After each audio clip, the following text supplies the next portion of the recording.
जियो BlackRock, जो रिलायंस की जियो financial services और अमेरिका की बड़ी इन्वेस्टमेंट कंपनी ब्लैकरॉक का जॉइंट वेंचर है, उसने भारत की म्यूचुअल फंड इंडस्ट्री को लेकर बड़ा बयान दिया है। कहा कि भारत की म्यूचुअल फंड इंडस्ट्री 2032 तक आज के मुकाबले 3 गुना बढ़ी हो सकती है। प्रवीण सर, अभी भारत की म्यूचुअल फंड इंडस्ट्री जो है 75 लाख करोड़ के आसपास है। कैसे और किन परिस्थितियों में, कारणों से इसमें जो है, इसके जो AUM में है जो बढ़ोतरी होगी, ये हम आपसे समझना चाहेंगे सर।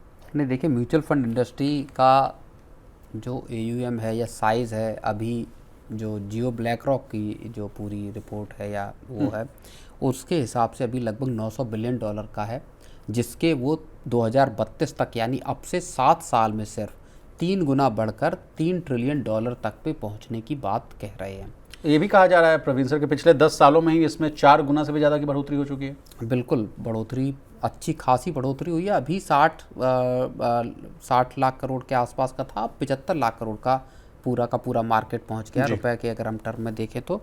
और ऐसे में जियो ब्लैक रॉक और तमाम जो फंड्स हैं वो भारत के म्यूचुअल फंड कारोबार पर अपनी नज़रें टिकाए हुए हैं।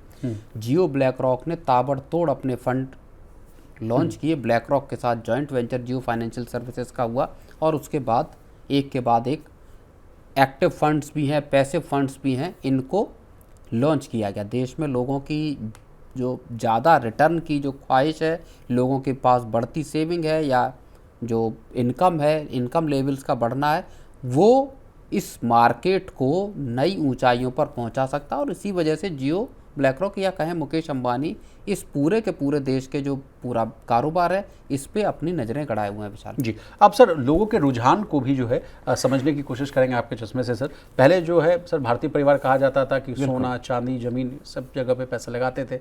अब कहा जा रहा है कि नहीं भाई, अब उनको जो फाइनेंशियल लिटरेसी बढ़ गई है, उनको पता चल गया है कि भाई ज़्यादा पैसा जो है इन एसेट क्लास में लग रहा है, तो वहाँ वो पैसा लगा रहे हैं। और सर, हर महीने के अगर SIP के डेटा अगर देख लीजिए सर, तो अगस्त वाला भी अगर आप देखिए तो 28,000 करोड़ से आसपास का है। तो सर, इन तमाम फैक्टर्स को आप कैसे देख रहे हैं? क्या इसमें कोई और वैल्यूएबल पॉइंट्स आप ऐड करना चाहेंगे? नहीं, इसमें दो एक बातें कही गई। एक आपने बात बताई कि गोल्ड हो या प्रॉपर्टी हो, यहाँ से जो हाउस होल्ड सेविंग है उसका पैटर्न थोड़ा शिफ्ट होता हुआ दिखाई दे रहा है। पहले जो परिवार सोने में, प्रॉपर्टी में पैसा लगाते थे, अब वो शिफ्ट होके म्यूचुअल फंड या स्टॉक्स, इस तरह के जो फाइनेंशियल एसेट्स हैं, इनमें पैसा लगाने को तरजीह दे रहे हैं। दूसरी बात इसमें यह कही गई है कि आपका जो इकोनॉमी है उसकी रफ्तार लगातार मजबूत रही, और उसके साथ फिर चीज़ें आ जाती हैं, लोगों की कमाई का बढ़ना, लोगों के एस्पिरेशंस का बढ़ना, ज़्यादा रिटर्न की ख्वाहिश, ये तमाम चीज़ें उसके साथ आ जाती हैं।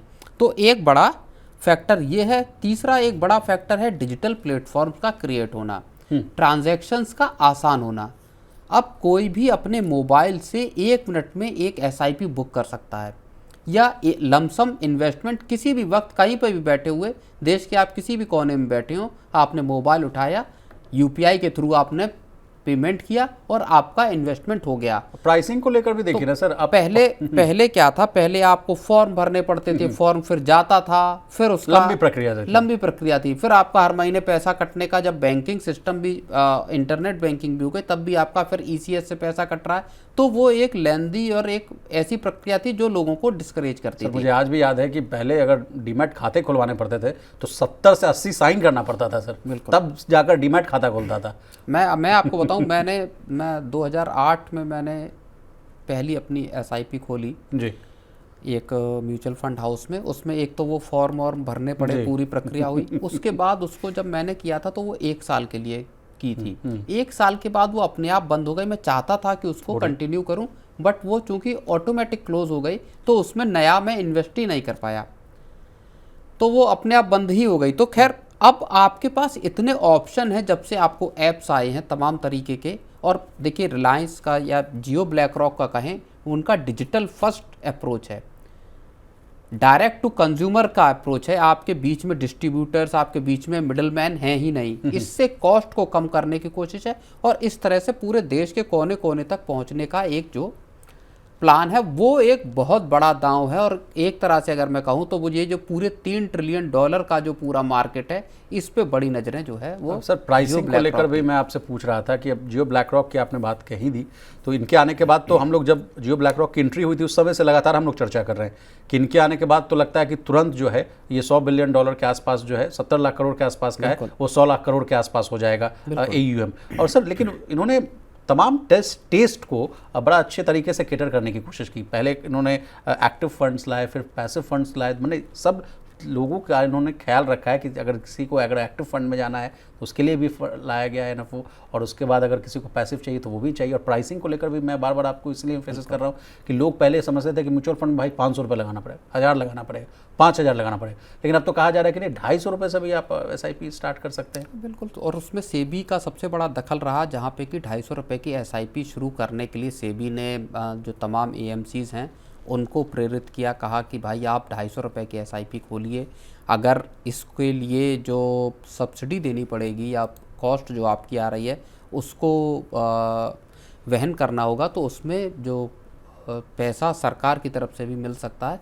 तो तमाम तरह के ऐसे उपाय भी किए जा रहे हैं सरकार की तरफ से और सेबी और उसकी तरफ से, ताकि आम आदमी अपने म्यूचुअल फंड का इन्वेस्टमेंट शुरू कर पाए। अब प्रवीण सर, जियो ब्लैक रॉक म्यूचुअल फंड के CIO जो हैं उनका भी एक बयान है, ऋषि कोहली साहब, उसको भी मैं इस चर्चा में शामिल कर लिए लेता हूं। उनका एक बड़ा अच्छा बयान आया है सर। उन्होंने कहा है कि बाजार का सबसे जो बुरा दौर था वो बीत चुका है, और वो अब कह रहे हैं कि मार्च के बाद जो है स्थिति जो है सुधरने की उम्मीद है।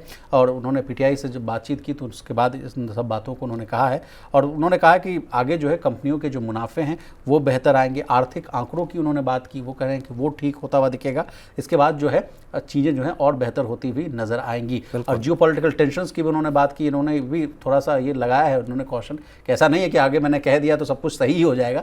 Nobody knows about the uncertainties and the global uncertainties. तो उन्होंने कहा है कि लेकिन बाजार में जो अभी स्थिरता है वो थोड़ी सी बदलती हुई दिखेगी। तो उसमें कुछ रिस्क का जो पूरा इसमें रिस्क की भी कुछ बात कही है, जिसमें मैक्रो इकोनॉमिक स्टेबिलिटी है, आपकी इंटरेस्ट रेट है, इन्फ्लेशन किस तरह का रुख अख्तियार कर सकती है, रेगुलेटरी फ्रेमवर्क किस तरह के होंगे, रेगुलेटरी रोडमैप क्या होगा और पॉलिसी रोडमैप किस तरह का होगा, क्या नीतियों में कोई बदलाव आएगा। तो ये थोड़ा गणित गड़बड़ा सकता है, ये बातें कही गई।